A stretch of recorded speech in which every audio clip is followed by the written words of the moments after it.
8h39, on se retrouve en direct dans Punchline sur CNews et sur Europe 1. Alain Bauer nous a rejoint. Bonsoir Alain Bauer, merci beaucoup. Vous êtes professeur de criminologie. Ce dernier livre que vous publiez, Tu ne tueras point, aux éditions Fayard, Chose vue, violence, notre vie en insécurité. Ça parle évidemment à tous les Français.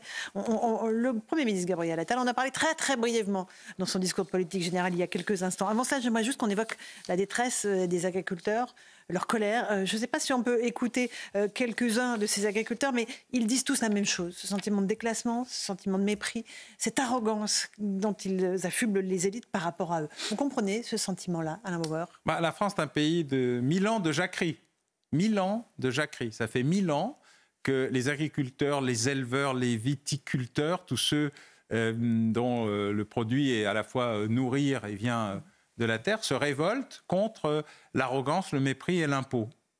La taille, la gabelle, les fermiers généraux, c'est une histoire permanente que l'État n'a jamais digérée ni compris, parce que la logique de la relation entre l'État et le mouvement social, alors agriculteurs, viticulteurs, pêcheurs, chasseurs parfois, transporteurs routiers, de temps en temps les étudiants, les gilets jaunes qui étaient des travailleurs pauvres qui manifestaient le week-end parce qu'ils travaillaient le reste de la semaine, les agriculteurs actuels vous expliquent, on en discutait il y a quelques instants à la sortie du plateau, qu'à un moment, il faut quand même aller traire les vaches et gérer le bétail. Ce n'est pas tous des agro-céréaliers industrialisés. Donc, en fait, il y a un problème, c'est que l'État en France ne sait fonctionner qu'au rapport de force. Avant qu'il y ait un rapport de force, donc un processus de confrontation, c'est pas grave. Donc, on ne va pas négocier parce qu'en fait, tout ça n'est pas suffisamment puissant. Puis, le rapport de force arrive et l'État découvre subitement que ce qu'il a créé lui-même, les règles, les taxes, les impôts, les normes et tout le reste, pose un problème. Et il est plein d'injonctions contradictoires, d'ailleurs. Achetez tous des voitures diesel. Oui, mais le diesel, c'est mal, il faut s'en séparer. On n'a pas de transport en commun, mais on va vous réduire la vitesse sur des routes dont, a priori, la mortalité n'est pas pire, ou même moindre d'ailleurs dans la réalité qu'ailleurs. Et ainsi de suite. Vous avez une accumulation de mesures discrétionnaires prises par Paris de manière impérative et qui heurtent de manière régulière la réalité. Et tant que ça n'explose pas, on ne discute pas et on ne négocie pas. Et donc le processus de la France, c'est un moteur à explosion, un peu particulier parce qu'il est un peu diesel, ce qui est rare d'un point de vue chimique. Mais en tout cas, c'est exactement ce qui est en train de se passer. On ne peut aller à la confrontation. Au moment de la confrontation, on commence à lâcher du lest, le moins possible, puis un peu plus, puis encore plus, parce qu'on se rend compte que l'ampleur de la souffrance et donc de la violence rentrée qui du coup bouillonne et qu'on essaye de contenir comme une cocotte minute, et cela, donc les agriculteurs, en fait, c'est une longue histoire de 1000 ans de violence sociale en France au nom de revendications parfaitement légitimes que l'État a le plus grand mal à admettre. Donc Alain Bauer, si je vous entends bien, vous dites qu'on va aller à l'affrontement. C'est ça qui nous attend dans les prochains jours. C'est ce qui est en train de se passer. D'ailleurs, quand vous écoutez la représentation de ici, il se passe ça, là, il y a un désordre, mais on monte vers Paris. Il y a eu une opération réussie qui était sur la A64, où en répondant directement à des revendications extrêmement précises sur un sujet très précis, l'agriculteur qui dirigeait le blocus a dit bon, moi je suis content, je rentre à la maison. Voilà, au moins il y a une cohérence dans le truc. Maintenant, vous avez plein de revendications complexes. Quand vous avez les 122 revendications de la FNSEA, vous comprenez la diversité du problème. Comme le disait le patron des jeunes agriculteurs, il y a des choses qui ne coûtent rien et qui sont simples. Tu supprimes tout ce qui est inutile, superfétatoire, rajouté aux emmerdements existants déjà du fait de toute une série de réglementations qui sont communes à tout le monde. Parfait. Ça, c'est facile. Tu dis, voilà, j'ai la liste. D'ailleurs, quand le Premier ministre, la première fois sur sa botte de paille, explique qu'il y a 18 manières de tailler les haies, je crois que c'est 14, je crois. 14, pardon. 14, oui. Enfin bref, vous comprenez que... La manière, c'est 14 réglementations.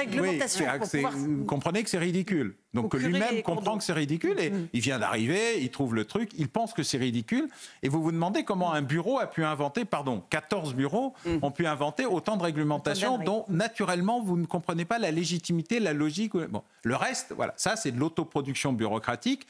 En fait, la bureaucratie tue la bureaucratie. Vous pouvez inverser le processus en disant j'élimine les process bureaucratiques et une longue ordonnance qui sera votée massivement par le Parlement permet de régler tout ça. Après, il y a les problèmes qui sont les contradictions. Les grands céréaliers qui ont pris ce que c'était que l'agro-industrie, qui ont compris les mécanismes européens, qui bénéficient massivement de la PAC, eux, ils sont assez satisfaits de ce qui se passe. Leur problème, c'est plutôt l'arrivée de l'Ukraine, le Mercosur, etc., les grands accords internationaux. Mais le petit éleveur avec ses 40 vaches, lui, son problème, c'est la fin du mois. Et il a en même temps la fin du mois et la fin du monde, pour le même prix. Tout ça sur ses épaules. Tout ça sur ses épaules. Et il ne comprend pas non plus que quand on lui dit revenu minimum agricole, ce qui était une idée de Michel Rocard quand on a fait les quotas laitiers, au moins j'ai un souvenir, parce que Emmanuel Valls aussi probablement, ils n'acceptent pas les quotas laitiers parce qu'ils ne comprennent pas ce que c'est que cette régulation qui réduit la production pour augmenter les revenus. 10 ans après, on supprime les quotas laitiers, un autre gouvernement, et ils font les mêmes manifestations pour maintenir les quotas laitiers parce qu'ils en ont compris les vertus. Mais ils veulent être ni assistés ni salariés. Le problème, c'est que le revenu minimum garanti, il ne se gère, et ils ont raison de le dire, qu'avec ceux qui sont les intermédiaires, ceux qui achètent et ceux qui vendent. Et vous avez un ministère, Bercy, qui lui-même est dans un camp contradictoire. Il faut faire baisser les prix. Très bien, donc, on baisse les prix dans le supermarché, donc on baisse les prix à l'achat. Il y a quand même quelqu'un qui... voilà. Alors évidemment, on refait de la marge au milieu. Et puis ensuite, on dit il faut augmenter le revenu. On dit mais il n'y a pas de problème, et c'est le consommateur qui va repayer. Il y a un moment où il faut qu'il y ait une cohérence générale dans l'activité de l'État. Et ce que j'indique d'ailleurs dans le livre qui relève d'autres problématiques de violence, c'est que l'incohérence générale de l'État, les injonctions contradictoires, son incapacité à assumer sa mission traditionnelle, puisque c'est l'État qui a créé la nation en France, c'est un seul État-nation, les autres sont des nations-États, amène mécaniquement, la nature ayant horreur du vide, la violence a remplacé l'ordre. Alors Alain Bauer, j'aimerais qu'on revienne au sujet de votre livre qui est la sécurité. On a entendu Gabriel Attal cet après-midi annoncer l'impunité, c'est fini. Vaste programme. Écoutons Gabriel Attal à l'Assemblée nationale. Le réarmement civique, c'est bien entendu le respect de la loi. Nos concitoyens attendent de nous que nous agissions encore et toujours contre les violences, contre les trafics, contre les cambriolages, contre l'insécurité du quotidien et la délinquance. Ils demandent de l'ordre dans nos rues. Tout n'est pas une question de moyens, il faut les mettre au service d'une stratégie plus offensive encore. Comme l'a dit le président de la République, nous allons doubler la présence policière dans les rues d'ici à 2030. Contre l'insécurité, nous nous sommes fixés 2 priorités. La lutte contre les stupéfiants et la lutte contre la délinquance du quotidien, en particulier les cambriolages. Nous allons encore monter d'un cran dans notre combat contre la drogue, en mettant en œuvre un nouveau plan de lutte contre les stupéfiants. Notre stratégie de harcèlement et de pilonnage contre les dealers porte ses fruits. Nous avons réussi à faire disparaître 1/4 des points de deal. Alors nous allons poursuivre avec 10 opérations place nette par semaine. Nous devons aussi taper les dealers au porte-monnaie et leur couper les vivres. C'est pourquoi nous allons désormais geler les avoirs des trafiquants de drogue qui sont identifiés. Notre réarmement civique passe par une justice plus rapide et plus efficace. Ensemble, nous allons envoyer un message clair. L'impunité, c'est fini. Nous avons décidé de moyens exceptionnels pour notre justice. Ils seront au rendez-vous pour accélérer les délais. Nous allons améliorer le fonctionnement de la justice. L'impunité, c'est fini, Alain Bauer. Est-ce que n'est pas le premier des ministres? Non, mais heureusement qu'il dit ça plutôt que l'inverse. Oui, mais bon, il y en a beaucoup qui l'ont dit avant lui. Hein. Oui. Alors, c'est une trentaine. C'est toujours un problème du discours politique général. C'est le catalogue de la redoute. Voilà. Alors, par ailleurs, c'était un vrai discours de Premier ministre, article 20 de la Constitution. Hein. Pour l'instant, on ne peut pas lui reprocher de ne pas avoir embrassé à la fois la fonction et le problème, au milieu, par ailleurs, d'une crise agricole qui n'était pas véritablement prévue au calendrier. Et le vrai drame du gouvernement et du président de la République, d'ailleurs, c'est que d'habitude, on gère des crises les unes après les autres. On a une crise, elle s'arrête, on a un petit moment pour se remettre, on reprend une deuxième crise. Ah là non, là c'est tout en même temps. Ouais. Aucune ne s'est finie. La crise sociale n'est pas terminée, la crise sanitaire n'est pas terminée, la crise des hôpitaux n'est pas terminée. Elles sont toutes. C'est la première crise totale de l'histoire d'un pays qui n'est pas en guerre. Quand tu es en guerre, tu es en guerre. C'est la guerre. Mais là, ce n'est pas le cas. Nous ne sommes pas encore en guerre. Elle est proche de nous, elle se rapproche, elle est aux alentours, mais sur le reste, nous avons une multiplicité de crises cumulatives qui sont nées d'un seul et unique malaise, le retrait de l'État. L'État a une promesse en France, il fait tout, il est le seul à pouvoir le faire, il doit tout faire et personne d'autre n'y connaît rien, et lui seul est en charge de... À partir du moment où il a commencé à se retirer sur l'ensemble des secteurs de souveraineté, puisque ce mot est très à la mode, de réarmement, c'est pas Louis Dragnel que j'expliquais qu'on a une armée échantillonnaire et expéditionnaire qui a un peu de tout et beaucoup de rien et qui est dans la panade la plus totale parce qu'elle a été déshabillée, désossée et à moitié détruite par Bercy. C'est la réalité, c'est comme ça. Quand on gouverne avec un plan, une feuille Excel, on ne gouverne pas, on ratiocine. Voilà. Le gouvernement, ce n'est pas des comptables. Les comptables, c'est fait pour garantir le bon usage du denier public. C'est très utile, mais ce n'est pas des financiers. La stratégie, c'est la stratégie. L'État stratège, il a disparu. Donc je préfère que Gabriel Attal dise ce qu'il dit. L'impunité. Après, c'est comment il le fait. Oui. Parce que personne ne donne d'ordre aux magistrats, qui par ailleurs sont beaucoup moins laxistes que ce que tout le monde raconte, mais qui ne savent plus où mettre des gens en prison. Le plan stupéfiant, j'ai été auditionné hier par le Sénat. Il n'y a pas de cohérence dans notre politique de lutte contre les stupéfiants. On ne sait pas contre quoi on lutte. On ne sait pas contre quoi. On ne lutte pas contre les consommateurs. Les consommateurs doivent être considérés comme des malades qu'il faut traiter d'une addiction. Ce qu'on a fait il y a 100 ans en créant la première loi pour aider les gens à sortir de l'addiction aux stupéfiants. Mais on ne traite pas un consommateur malade comme un gros trafiquant lié à Pablo Escobar ou ses successeurs. Et donc ce problème est là, c'est que nous avons des injonctions contradictoires permanentes. Vous ne pouvez pas avoir une circulaire du tribunal de Cayenne qui dit qu'à moins d'1 kilo, on ne poursuit plus parce qu'on ne sait pas quoi faire. On parle d'1 kilo là, oui. Oui, 1 kilo. 1 kilo, pas 100 grammes. Je précise que la loi prévoit 0 gramme. Elle prévoit aucun. Oui, normalement, en théorie. En théorie, c'est rien. Voilà. Mais on n'a aucune clarification. Il dit tout doit être clair, tout doit être clarifié, etc. Très bien. Et d'ailleurs, c'est mieux d'entendre ça que le contraire. Mais la difficulté, elle va être de construire à l'intérieur. Vous allez avoir demain les chiffres officiels de la délinquance 2023. Ils vont être catastrophiques. Ils sont très mauvais. Sur les violences. Comme ça, c'est clair. Coups et blessures volontaires, homicide, et demain, je publierai, ou après-demain, mon traditionnel homicidité, c'est-à-dire homicide plus tentative. Alors, homicide, c'est facile. Pour la première fois depuis presque 10 ans, nous repassons la barre des 1000 homicides. On était descendu à moins de 700 en 2011-2012 par an. Nous repassons la barre des 1000 homicides. Tentative d'homicide, normalement, c'est-à-dire tout ce que j'appelle les homicidités, parce qu'une tentative d'homicide, c'est juste un homicide qui a raté, soit par l'efficacité des services de secours, qui sont venus plus vite, soit par l'incompétence du tireur, parce que la Kalachnikov, ça tire un peu partout, mais ça tire pas droit. Et donc, cumulativement, nous allons être encore au-dessus de la barre des 4000, que nous n'avons atteint pour la première fois en plein confinement. En plein confinement. Donc, on a une situation de dégradation de tout ce qui est violence. Le cœur de « tu ne tueras point », c'est que l'indicateur de la violence d'une société, c'est l'homicide. Quand tu as une augmentation massive des homicides, des tentatives d'homicide, des coups et blessures volontaires qui peuvent se traduire de temps, des règlements de compte entre criminels, ce qui est le cas dans les trafics de stupéfiants et particulièrement à Marseille, mais dans beaucoup d'autres endroits, un étalement des zones de deal, 4000 identifiés par mon collègue Jérôme Fourquet, avec qui on travaille beaucoup sur la question justement de l'étalement géographique. Après tout, la cartographie, c'est un indicateur comme un autre. C'est l'art de la guerre, c'est la carte. Et donc, vous découvrez absolument l'étalement général des grandes villes vers les agglos, des agglos vers les petites et moyennes villes et vers les toutes petites villes.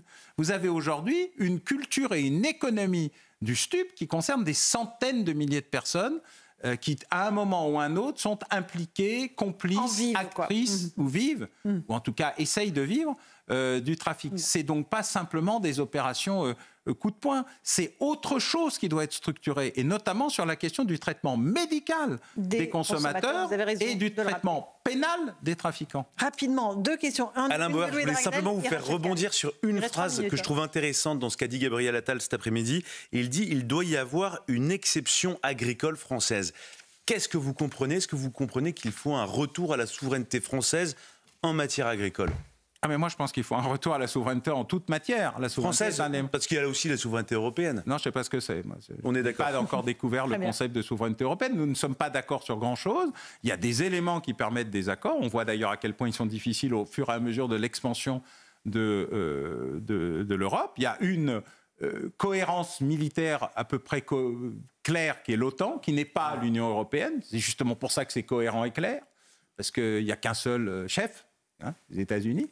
Mais pour le reste, non, il n'y a pas de souveraineté européenne, il n'y en a pas encore, on peut le regretter. Moi, j'appartiens à ceux qui, comme Michel Rocard, pensaient qu'il avait écrit un très joli petit livre que tout le monde oublie, qui s'appelait « Le marché commun contre l'Europe », en disant que l'Europe des citoyens, ce n'était pas l'Europe des consommateurs, et qu'on n'était pas dans une Europe de la consommation, qu'on devait être dans une Europe construite autour du citoyen. D'autres appellent ça l'Europe des nations. On peut l'appeler comme on veut, mais dans la réalité, Il n'y a pas de souveraineté européenne, donc je préfère qu'on ait une souveraineté française et qu'on négocie des accords bilatéraux, multilatéraux, en conservant des décisions qui sont les nôtres, et puis en voyant ensuite comment on gère des espaces multiples. Nicolas Sarkozy avait eu l'idée, vous savez, de cette Europe à géométrie variable, qui permettait de faire un peu de défense ici, un peu de sécurité intérieure là, un peu de Maastricht ailleurs. Valérie Giscard d'Estaing aussi. Une petite question, Rachel Kahn. C'est un très beau titre, Tu ne tueras point. Et je me demandais si c'était une référence au code pénal ou plutôt aux tables de la loi, oui. Et si la délinquance, finalement, et aujourd'hui, l'islamisme, etc., c'était pas directement une atteinte aux tables de la loi. Alors, d'abord, j'ai cité c'est un commandement. Oui. Mais c'est un très beau commandement parce qu'il est plus laïque qu'on ne le croit. D'abord, ce n'est pas le premier, mais le 5e ou le 6e. Je cite d'ailleurs toutes les autres religions en disant qu'en fait, tout le monde, à un moment ou à un autre, a considéré que l'homicide, l'assassinat ou le meurtre, ce n'était pas bien. Les laïcs comme les croyants. Alors, il y a beaucoup de croyants qui tuent au nom de Dieu parce qu'ils n'ont pas bien compris les textes, d'autres qui les ont trop bien compris, parce que contrairement à ce qu'on raconte, quand on lit attentivement les textes et qu'on sait de quoi on parle, la violence, elle est aussi consubstantielle à l'idée qu'il faut convertir tout le monde ou soumettre tout le monde. Soumission, c'est un très beau titre. Mais dans la réalité, ce qu'on découvre, c'est que quand une société civilise le crime, elle va mieux.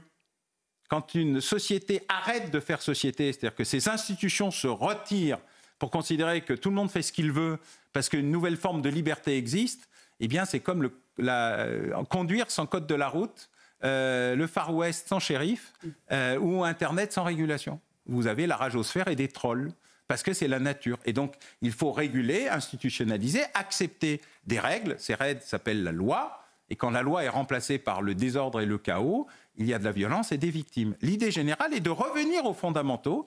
L'État en France est celui qui doit garantir. Il doit donc revenir sur le terrain d'abord, avec le dialogue qui nécessite d'être dans un État de droit. Et ça, c'est l'enjeu le plus important. Et de ce point de vue-là, le besoin du retour de l'État, c'est la garantie de la protection des individus et des citoyens. Et donc, d'avoir moins de victimes, parce que derrière le « tu ne tueras point », il y a des homicides. Il y a des homicides et des assassinats. Alain Bauer, Tu ne tueras point aux éditions Fayard Chosvieux. On le recommande à nos auditeurs et à nos téléspectateurs. Merci beaucoup d'être venu. Merci Rachel Kahn. Louis de Ragnel, dans un instant.